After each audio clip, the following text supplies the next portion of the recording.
There's power in a drum beat on a hill above the sea. Power in the voice of a supporter. But it all amounts to nothing. Together we don't sing. There's power when we're North Boy seas. And it's day go forever. Old Town Stingery. Valley and mountain, chaparral to the sea. And the colors of our rainbow, sunset orange, Tory green. There's power when we're North Boy sea. SD loyal forever. Someday North County. Desert to islands. Get back now, you and me. All our voices strong together as we cheer on our team. There is power when we're North,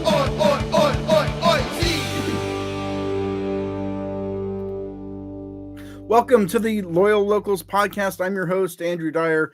A lot to get to this week, coming off of that 3-0 win against Phoenix. Another shutout for Koke Vegas, Mr. Clean Sheet, already off to a great start of this season. First, I'm going to bring on our producer and co-host, John Cross. John, how are you?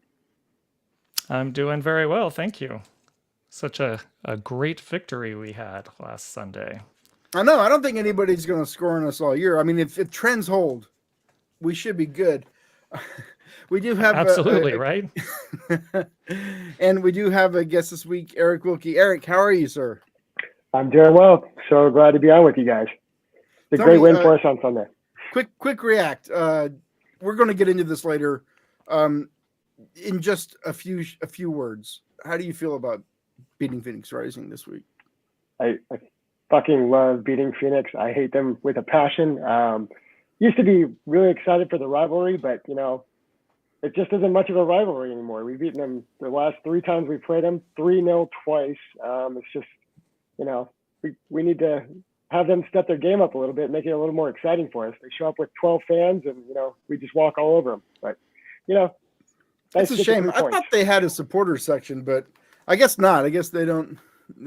When the team doesn't buy their bus ticket, they don't come. So this week we've got a bunch of stuff to get to. We do have a couple of away matches we're going to talk about, locals events, of course, membership information, always available in the Discord. I want to plug that at the very top of the show that if you want to get in on these conversations, where they're happening, where they're the liveliest, it's on Facebook. It's not even on Twitter. It is on Discord. Locals member, including free members, have access to Discord. So come on in and just don't troll us too hard. We'd love to have everybody in there.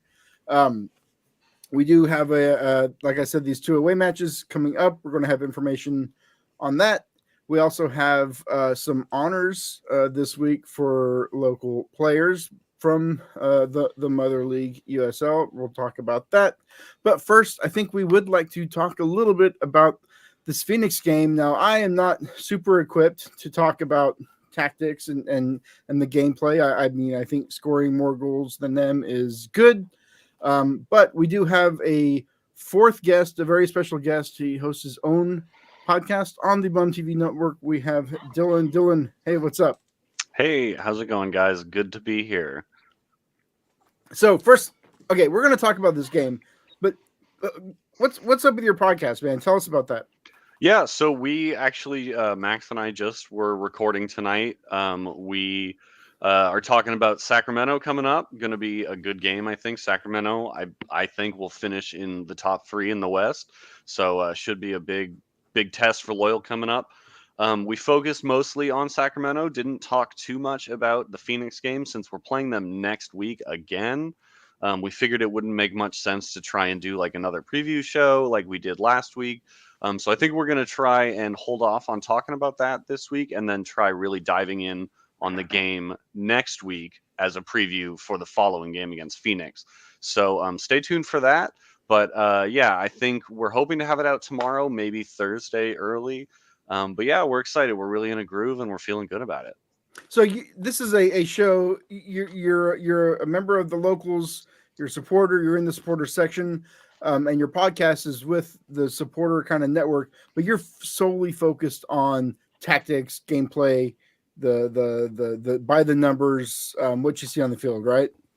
Yeah, we're gonna try and keep it fresh, mix it up sometimes. But yeah, we focus on the field play. and what the clubs we are playing against are going to bring on the field for sure. So do you have to watch a lot of USL matches that other teams play that aren't loyal? I mean, a lot of have Charleston, to make. right? Yeah, a lot of Charleston so far. So far, Phoenix played Charleston before they played us, and Sacramento played Charleston last week. So, have watched a lot of Charleston thus So far. you're going to be ready when we play Charleston. You're going to I will have it down. probably be more ready than Nate Miller when we watch. Not really when we watch Charleston. But yeah, so you say have to. It makes it sound like a chore, and I guess. Well, it's not loyal, sometimes- so I can't imagine watching this league if it's Sometimes not loyal it's on a the field. chore. It depends who it is. But I'm a soccer nerd. I love watching it. So sometimes it is a bit homework, but I'll put on games when I'm doing other stuff during the weekend. And so far I've gotten fortunate because the games I've just happened to put on have been the teams I've needed to watch. So, but yeah, it's definitely different trying to watch it from a more like taking notes kind of perspective, but it's been fun and I'm learning. So And I do enjoy the USL. I'm being a little bit. oh, I know. harsh I'm on just that. giving you a hard time. Okay, all right. So we are treading new ground here. You said you didn't spend a whole lot of time on Phoenix on your show, so let's talk about Phoenix. So my eyes, I see we win 3-0, but then I see that they dominated possession, which seems to be a real departure from our usual run of play. What happened? Well, that's a good question. I think we're seeing a new tactical evolution of now truly Nate Miller's San Diego Loyal.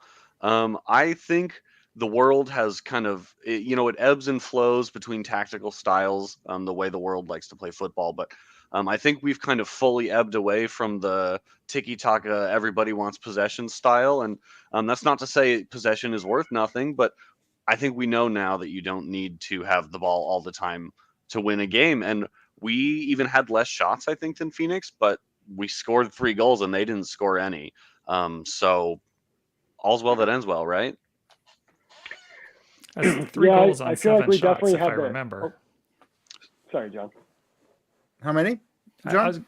was going to say 3 goals on 7 shots, if I remember. That seems pretty efficient. I'm not a statistician. I'm not good at math, but that sounds good. I think it was 7 on target, maybe. And I think we had 10 overall. Sorry, but I think we definitely had target. the most dangerous chances created by far. Like you said, it looked like we were more inclined to let them have the ball and make a mistake that we could pounce on. We saw Evan Conway, Guido pressing really high up the pitch. The center backs moving with a really high line as well. So I think it really worked out for Nate Miller this time. It was that's another really fun to watch. Another departure, and usually I don't notice this stuff from the stands, but it's hard not to notice this team. I have not seen them press like that in the first 15 minutes of a game like we did Saturday. That seemed to be something new. Yeah, it's funny because if you watched Bum's Breakdown, another shameless plug, when we talked about Phoenix, we talked about how when they played Charleston, they really struggled with the high press. And so I have to assume Nate Miller saw the same things I would have seen and Max would have seen. Maybe he heard the podcast. I'm fairly certain Nate Miller is a regular watcher of Bum's Breakdown at this point. Let's be honest. Why would he? But yeah, Phoenix struggles with the high press, especially as they had so much turnover. They're struggling to find their identity. So I was really glad to see us come out and do that. And yeah, to your point, it was super successful. It clearly tired us out for a little bit there, but it led to the first goal. And 3-0. What can you say? What is it?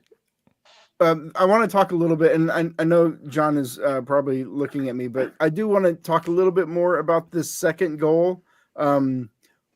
What about it was remarkable? Tell me a little bit about the second goal that we scored. I mean, it was what wasn't great about it. The most standout thing, obviously, is Ronaldo scored.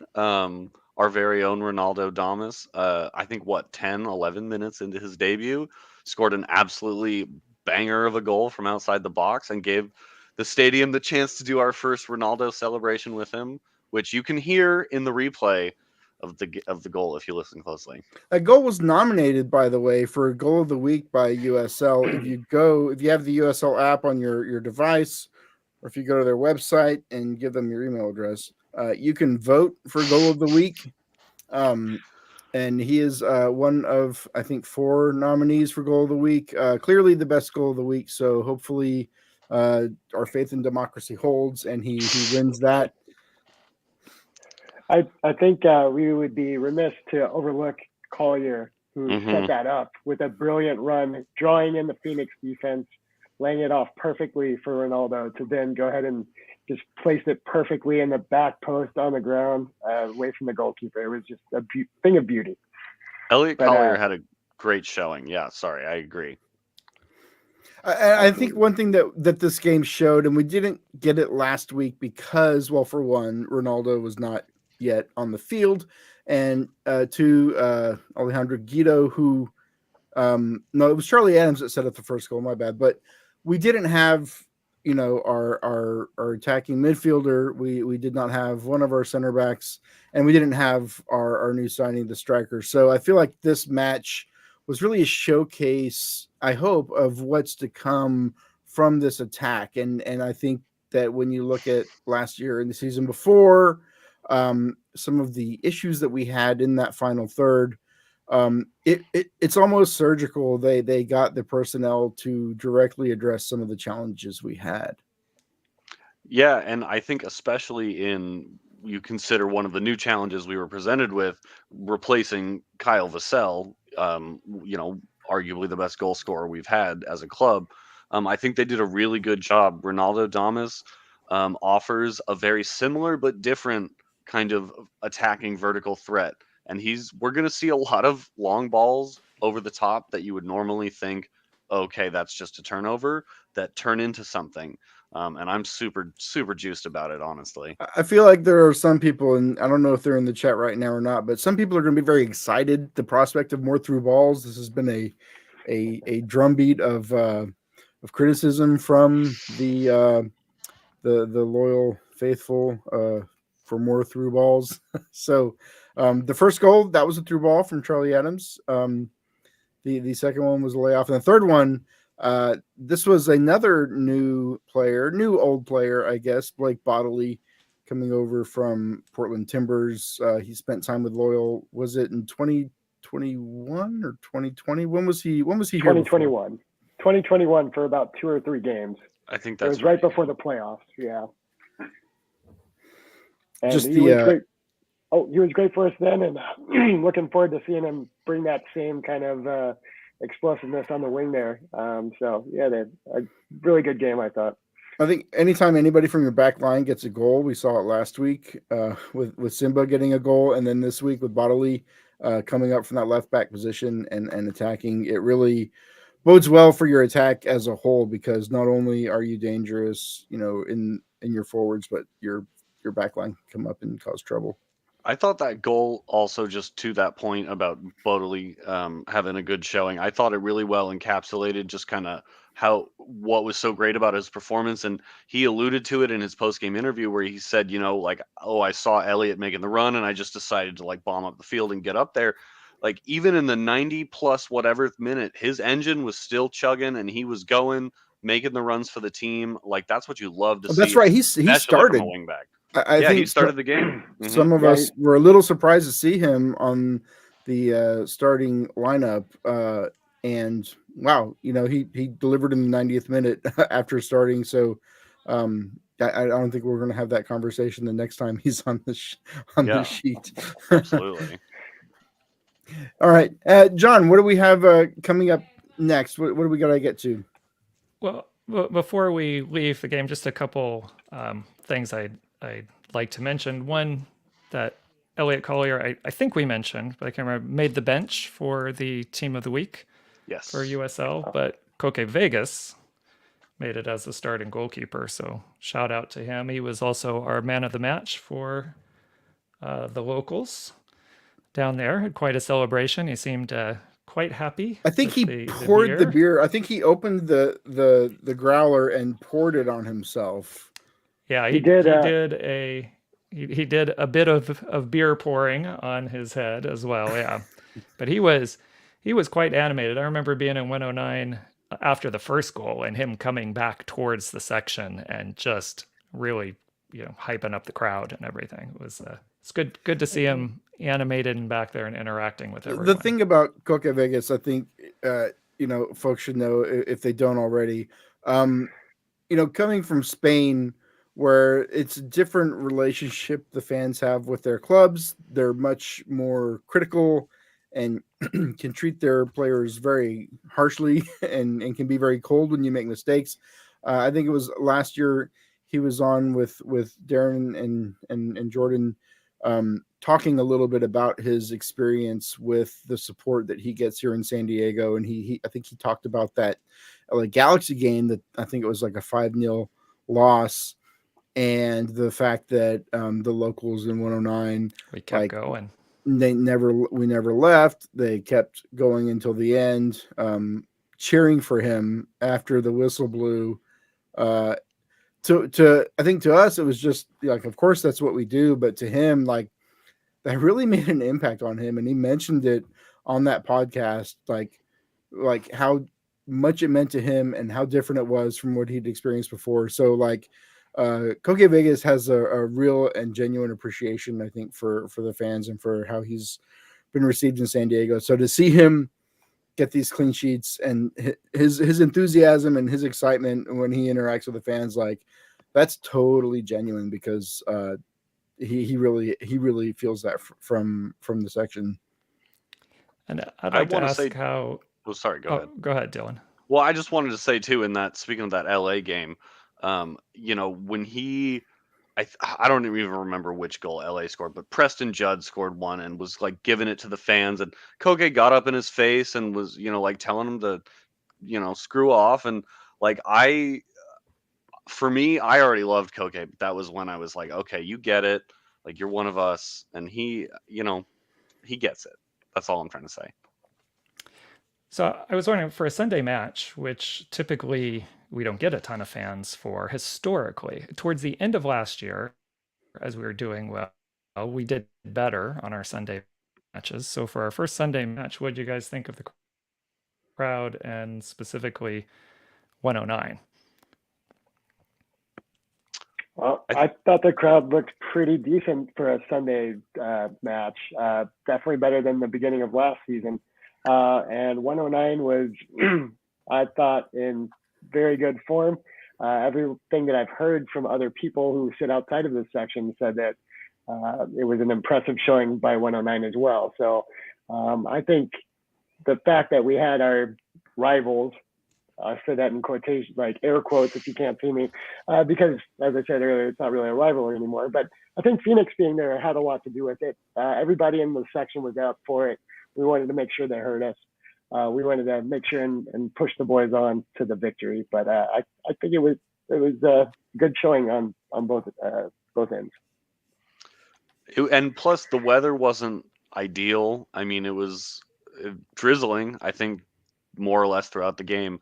And the reported attendance was just over 5,000, which seemed about fair from my experience in the stadium. So, yeah, pretty good for a Sunday crowd, I thought. I always want to see more, but it was loud and people were into it. Yeah, you really can't ask for more than that on a Sunday. I think we all remember the 2021 season where we just had a bunch of Sunday afternoon matches, and there were games where it was like maybe not even 3,000 in there because the sun is just on you and it's brutal. Luckily, I think this season's schedule, most of our Sunday afternoon matches are kind of front loaded before we get into the hot part of the summer. There may be one off or whatever, but I think for the most part, we're it's not as good as last year where we had hardly any Sundays, but it looks like they did pretty well there. So that's Loyal number 2 in the USL Power Rankings, Phoenix number 11, and also in the Western Conference standings, Phoenix is number 11. I don't know how many teams there are in the Western Conference, but They're number 12. 11. That might not be last place, but it's not it ain't far from last place. And Loyal is number 1. My brother, who is a San Antonio fan, reminds me that it's early in the season, but I will say that, you know, if trends hold, we're never going to lose or get a goal scored on us. I mean, we've conceded exactly 0 goals per 90, so I think it's just you it's extrapolate that over the yeah. course of the season. It's I obviously sustainable. So there's, you know, I don't have any other metrics to compare it off of. I mean, the math pencils out.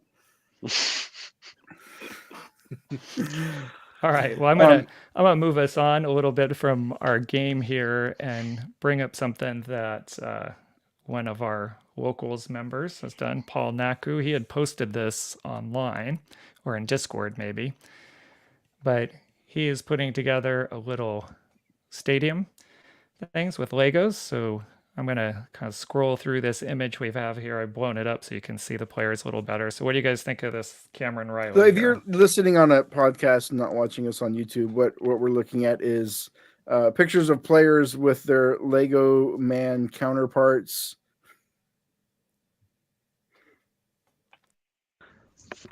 he nailed Any it. thoughts? I mean, yeah, it's amazing, fantastic. Like he literally found the perfect piece for the hair there, like with the side trim cut close and like perfect. All right, so that's Camden. Very good representation there. Let's go here for Guido. Oh yeah. Again, yeah, nailed it. Yeah, a little. I can't see I can't see this Lego figure's legs. So right, yeah, we need to see the shorts. Really, that will be the true test. For we'll get a shot of them in a second, actually. Oh, great! All right, so Nick Moon. Oh, he's even got the little hair curl again. Perfect. Yeah, I don't know where Paul found all these to get these matches. This is my favorite right here, Elijah.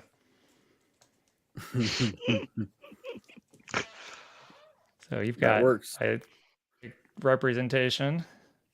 How about this one, Koke? Yeah, Koke with the hair. I think it's a good match.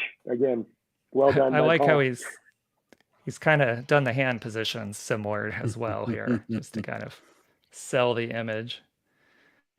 All right, and then here are our 5 players inside the little Lego stadium with the Loyal banner in the background. So I was talking to Paul after the game and said that I was going to show this and bring it up on the pod, and then he told me that Travis has an even better collection, Travis Peterson. So Travis actually showed me a picture of his. So we're gonna have to see if we can get some pictures of everybody's Lego art, since Travis made the little stickers, right, that are on there that you can see for the people who did the season ticket, or supporter group membership, and got all these little Lego shirts on there, all the jerseys. So we'll have to see what kind of creative things people are putting together with their Lego toys. All right, Dylan, you were saying? Oh, I just was gonna say how, I don't know, it's fantastic. I'm just blown away how much he nailed each one of them. Yeah, it's really good. I mean, you can tell who they are without their photo next to them. Just looking at their Lego pieces, you know who everyone is for sure. Well, I mean, I agree, but the goalkeeper's jersey kind of gives one of them away. Yeah, I mean, well, that one's obviously Guido, so you know. So, John, I think we have some volunteer opportunities for locals members coming up. What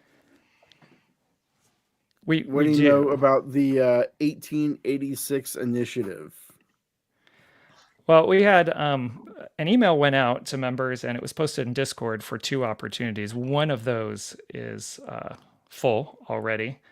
So the first one that we have is one of those that was listed. They're still looking for 7 people to do some trail maintenance and preserve maintenance at the Escondido Creek Conservancy. It's going to be Tuesday, March 28th from about 8:45 to 11:30.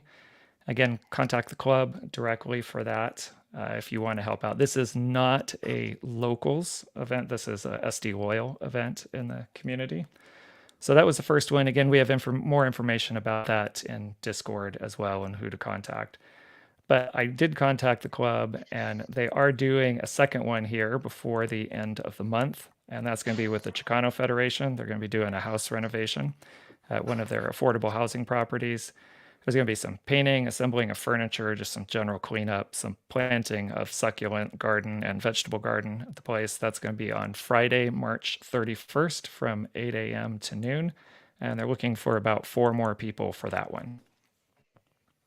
Awesome. So some opportunities to kind of get out there and do some volunteer work for folks. I know a lot of people are looking out for those. Merch. Do we have any merch news coming from the locals? I don't think there's any merch news or anything really. I think our next one up that we have is just a quick supporters gaming league update. I did talk with Kevin KJ earlier in the evening, but it was before the match. So there was a match at 7:00, not with our team, but with the teams that had to play to figure out who we are going to play in the playoffs. So I don't know the results of that, but the game should be over by the time of our recording here. So I don't know if anybody's in the chat. Oh, Dylan looks like he has the answer. Yeah, I can tell you Tigers SG won the game, who I think we probably beat, since we're the 2 seed and the only team we didn't beat was the 1 seed. I presume, this is the team we've beaten. We have before, and the 1 seed I have heard is really good. Yeah, they smoked us the first time we played them. Are you on the team, Dylan? I am. Yeah, I only got to play in 1 game just because I was having a tough time scheduling this past month for some personal reasons, but I was sitting in on the very first game we played was against the team that finished in first place, and as I said, smoked us when we played them. But it was the first game we played. We had not practiced. I would like to see our 3 best go against their 3 best. So I hope that we get another chance at them, because I think we're a lot better now than we were then. Awesome.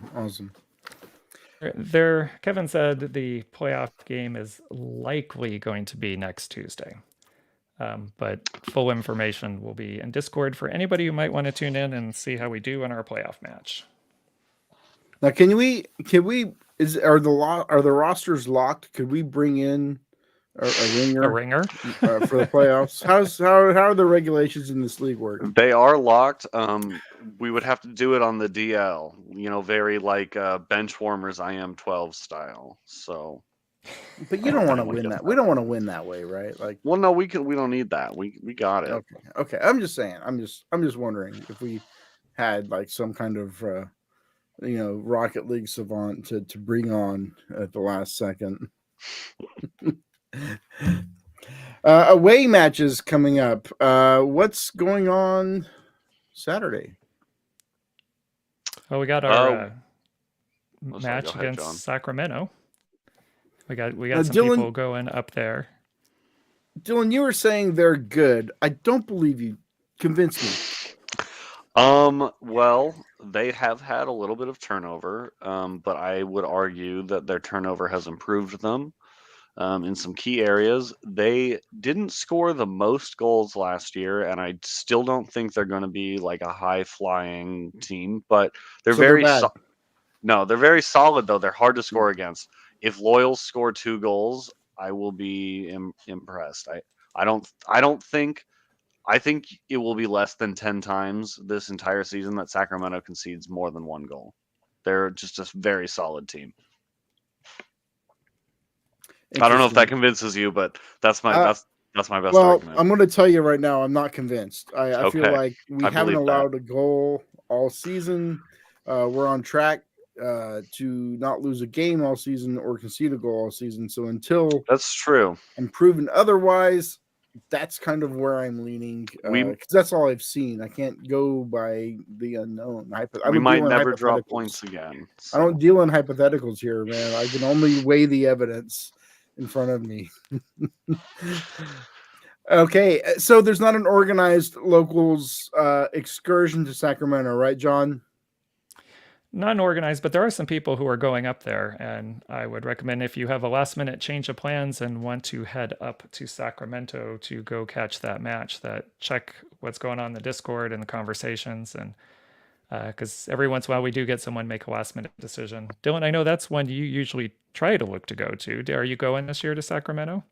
I always do actually look to go, but I've not made it yet, and no, I again won't make it this year. No, not this time.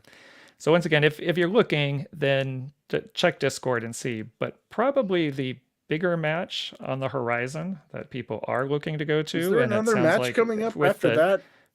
With the chat and Discord, that there was quite a few people who have now pulled the trigger to want to head out to our away match after that.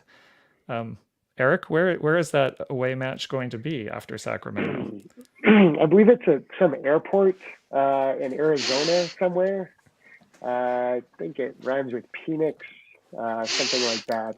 I believe it might be Rising, yeah. Yeah, and I believe we're there to spoil their new stadium opening, if I remember They used correctly. to play in Chandler, which is a suburb type bedroom community in the Phoenix metropolitan area.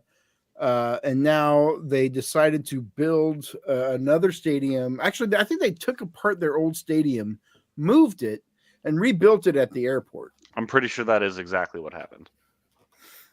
Now this is the second move for that stadium. They've started their whole season off on the road. They played 2 games. I think they drew the first one.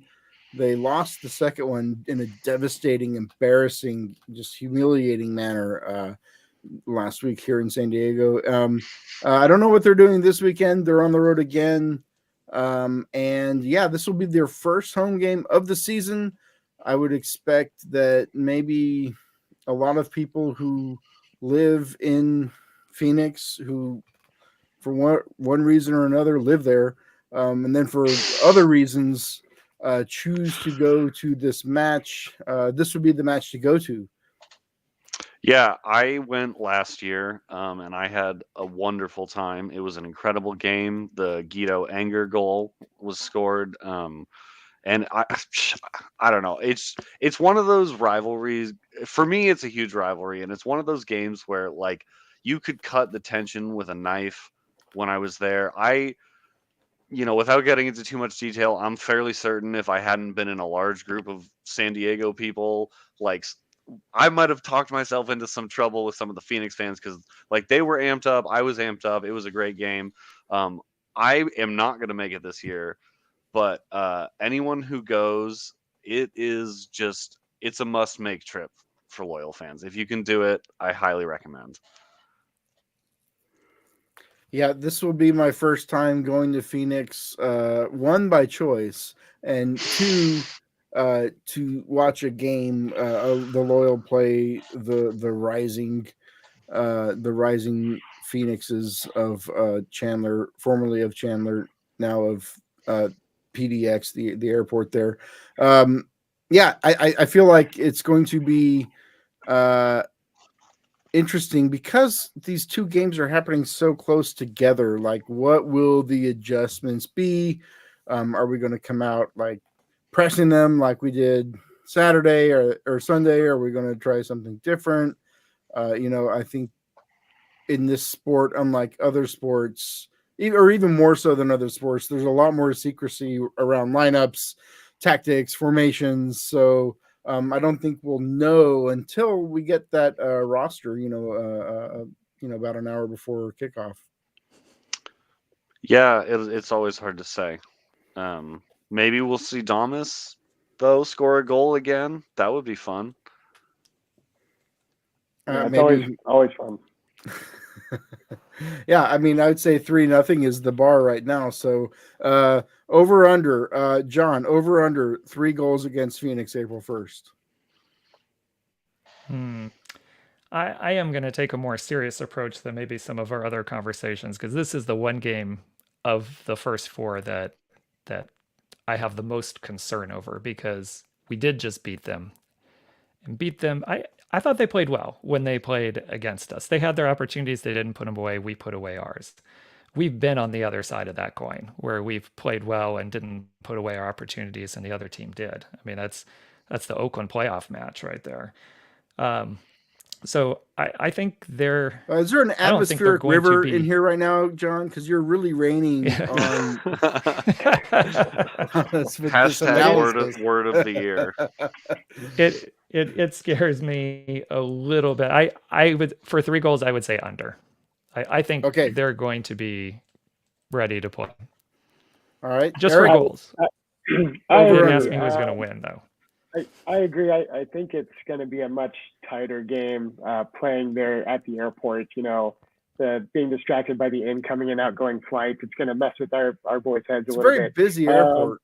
It is, you know, and that could be a big distraction. But in all seriousness, I think a lot of it is going to depend on Kyle Adams being back and available. I think he is. Will he be back for that match? I think it'll be close. He'll be back in New Zealand correspondent right now. Yeah. Tuning into Nick from Wellington. But regardless, I don't think I'm going to have to agree with John, and I think we pull it out still, but I don't think we get 3. I think two goals, and I still think we will win though.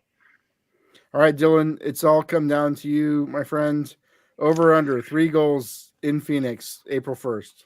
Well, I think Eric makes a great point about Kyle Adams being questionable for that game. I think that will affect the ultimate outcome. But as far as the goals scored, I think I'm going to surprise you here. And I'm actually going to go even. I think we will score 3.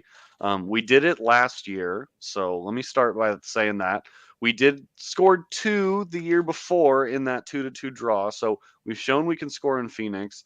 And I just think that with it being Phoenix's home opener, they're going to be hungry to win that game, especially if they don't manage to win whoever they're playing this weekend. I'm not going to bother to look because I don't care that much about Phoenix. But especially if they don't manage to win that game, they'll be walking into their home opener with 0 wins on the season thus far.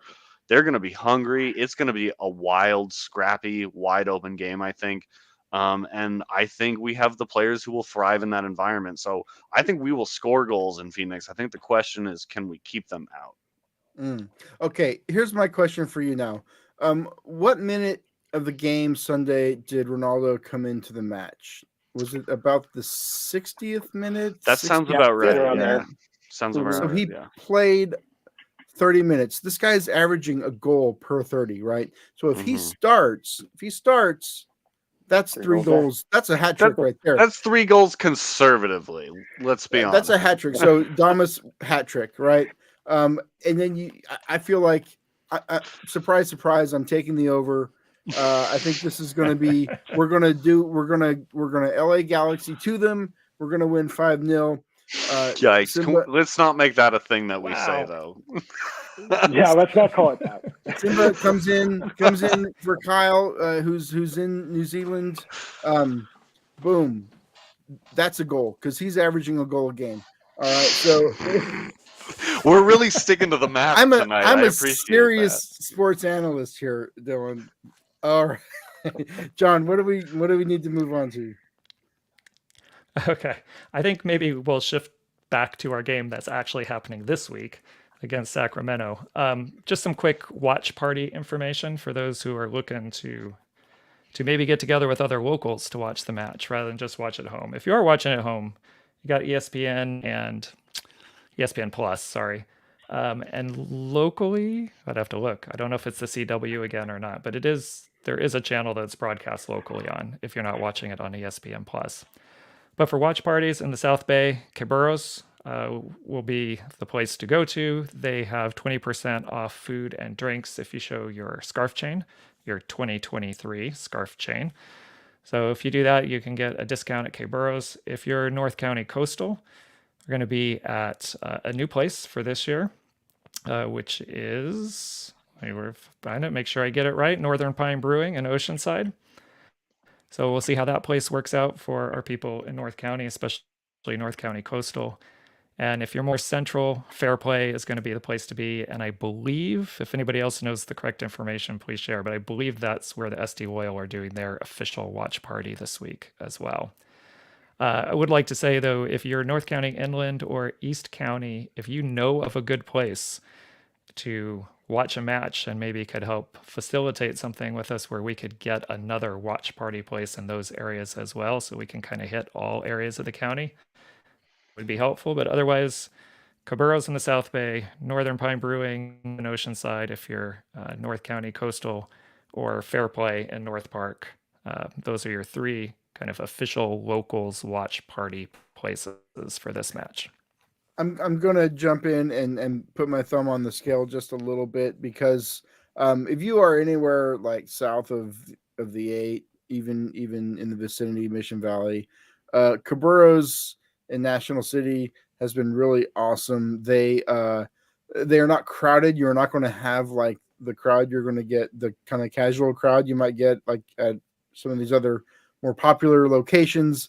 When we've gone previously last season, we pretty much had the run of the place, and it's been a lot of fun. The service has been really good, and it's been a great spot to have these watch parties. And the ownership of that establishment is fully invested in making it a place that we want to go to, and I'm always going to vote for supporting that.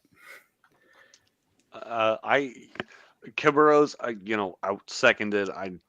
Has been awesome. I've met with Jerry and his friend who owns the place.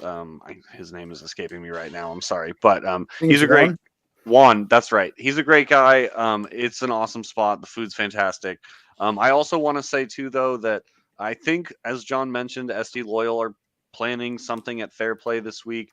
But I think they're going to be a partner for us going forward this full season in North Park. So if you're in the area, I'm in North Park area. We've been talking with their ownership. They're great. They're super eager to work with us. So I think they're going to be a good partner. So if you're in the area too, and if you can't make it down to Caburro's, Fair Play in North Park will be a great spot as well. Well, I'm not going to be at either of them because I'm going to be at the airport in Phoenix watching a soccer match. I'm very excited, strangely, to go to Phoenix. It's probably the first time ever. Back-to-back I did weekends want to point in out, Arizona because Jason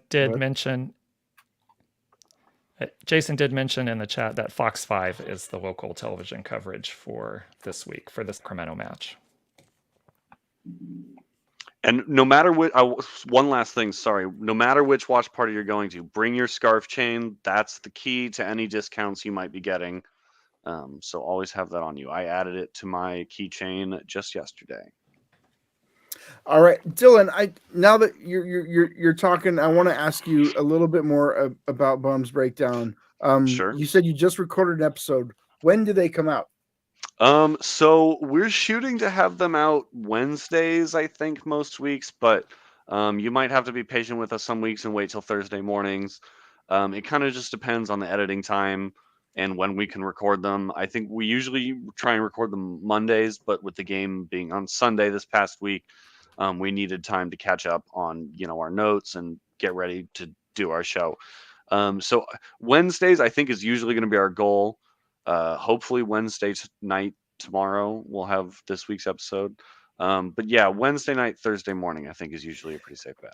Now, I remember after the game on Sunday, y'all were talking pitch side. You're doing a post-game show as well. What can you tell us about that? Yeah, so we managed to get the first episode of the Locals Last Call up onto YouTube after the Phoenix game. This is just going to be a quick post-game show that we put together.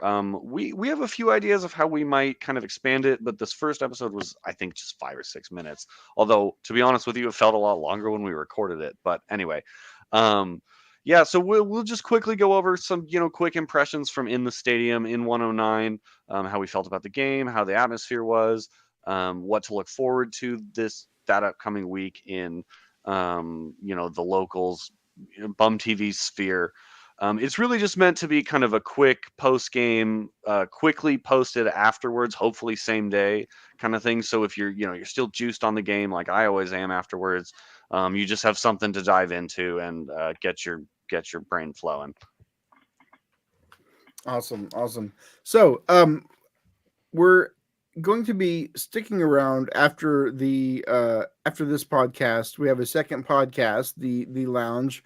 We're going to dive in a little more deeply on some of the supporter group specific topics that may or may not have arisen this week.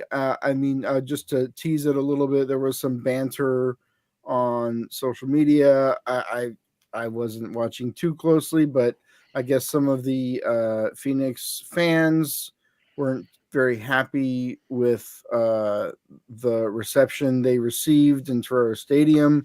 I thought we rolled out the red carpet for them. I thought we were very welcoming and very warm. We sang a song for them like 3 times. I don't know what more they want from us, but we'll get into that in the Lounge. Something to watch out for, by the way. There is another podcast. It's not quite up to, they're not quite where we are, but you may have heard of it. It's called Men in Blazers, and they talk a lot about soccer. And they're going to have Landon Donovan on the show tomorrow to talk about SD Loyal, mostly, I think, and then maybe some U.S. soccer stuff too. But check out Men in Blazers for Landon Loyal getting the big platform on that show. They may have a few more listeners than we do on this podcast. Doubtful. For now.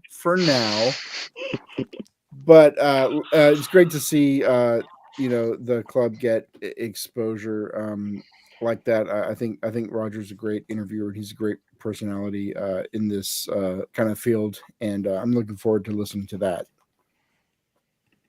Yeah, that's definitely something I'll be tuning into tomorrow for sure. Can't wait to hear Raj with the other GFOPs for the Men in Blazers. If you know, you know. That should be interesting.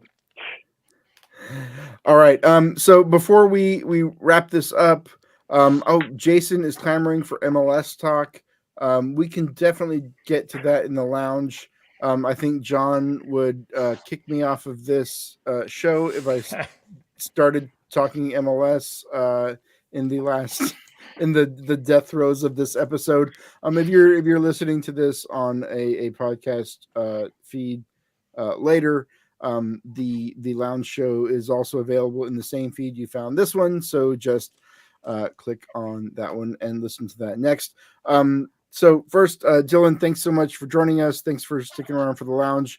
Where can people find you on socials? Anything you want to plug?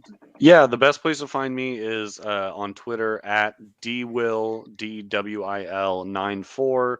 That's as long as Twitter is still a viable platform. That's where I spend more of my time than I care to admit. All right, Eric, what about you? Where can people find you? Yeah, I also spend much more time on Twitter than I care to admit. It's just at Eric D. Wilke. And then also I am on Discord quite a bit as well, and just Eric Wilke on there as well. John, and people want to keep up with you, where can they do that? Best place is on Discord at John Cross. Cool. Okay, and so I'm Andrew Dyer, also on Twitter at Andrew P. Dyer, on Discord as Andrew Dyer, and yeah, that's pretty much where I'm at all the time. So stick around. In about 10 minutes, we're going to open up the Lounge. More engagement with the comments and the audience. So if you have questions, get in there at 9 o'clock Pacific. And thanks to Dylan. Thanks for Eric for joining us. Thanks, John. And we'll see you all in about 10 minutes. Thanks. All right. Bye.